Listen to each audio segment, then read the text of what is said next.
Les fêtes de fin d'année approchent et s'accompagnent souvent de repas festifs, parfois copieux. Ces repas ne riment pas toujours avec légèreté, mais plutôt avec grande quantité. Et cela a pour conséquence de plus nombreux déchets. C'est l'occasion de parler de gaspillage alimentaire, et en particulier le gaspillage alimentaire à domicile, entre les membres du foyer, qui ont tous un avis sur la question du gaspillage alimentaire, mais aussi tous un rôle moteur en matière de gaspillage, de recyclage, de gestion des déchets. Nous nous concentrons ici sur les foyers, même si de nombreux acteurs, tous à vrai dire, sont concernés, les cantines scolaires, les restaurants d'entreprise, les restaurants commerciaux ou encore les grandes surfaces, les magasins spécialisés, etc. Dans une recherche menée avec Nathalie Guichard et Caroline Richet, nous nous interrogeons sur la façon dont les membres du foyer abordent le gaspillage alimentaire. Est-ce que le rôle de chacun est le même?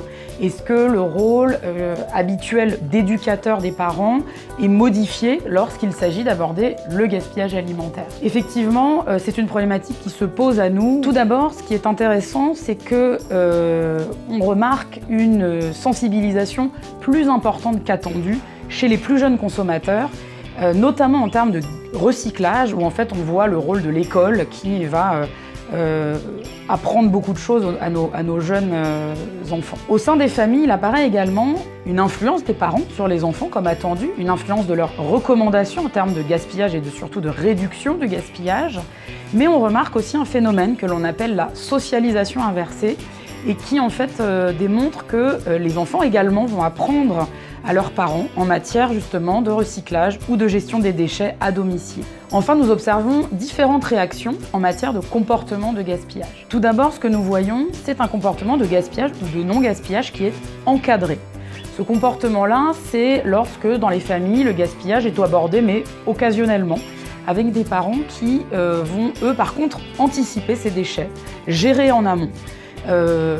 L'enfant doit terminer son assiette, par exemple. Un deuxième type de réaction qui fait écho à ce phénomène de socialisation inversée est le comportement de gaspillage ou de non-gaspillage expliqué. C'est un comportement plus interactif dans lequel l'enfant est beaucoup plus impliqué, tant en termes de gestion des déchets et de la nourriture et des quantités qu'on lui alloue ou même du choix des plats, qu'en termes de proposition. C'est-à-dire qu'il va être beaucoup plus impliqué et on voit un apprentissage réciproque. Enfin, une dernière réaction, un peu plus contre-intuitive, nous montre un phénomène que l'on a appelé ici les comportements de gaspillage ou de non-gaspillage ignorés, où finalement le phénomène de gaspillage est très peu abordé, parfois délibérément, parfois non, parce que les consommateurs, cette fois-ci plus particulièrement les adultes, ont la perception d'un discours un peu trop culpabilisant. Donc ils ont la sensation d'être privés d'une certaine liberté de choix, avec des discours qu'ils trouvent négatifs. Tous ces résultats sont assez intéressants et permettent d'envisager un certain nombre d'implications pour les entreprises, mais aussi des implications institutionnelles,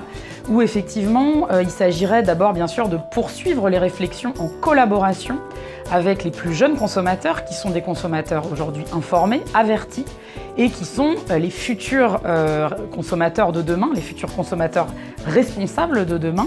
Et puis, il pourrait s'agir aussi, d'un point de vue plus managérial, de faire varier les tons communicationnels, par exemple en s'appuyant sur l'humour, ce que les campagnes institutionnelles très récentes se mettent à envisager. En jouant aussi, par exemple, sur le partage des responsabilités, sur l'idée qu'on peut faire avancer les choses et réduire les déchets. L'idée serait quand même d'essayer de toucher cette population de personnes un peu résistantes au discours actuel.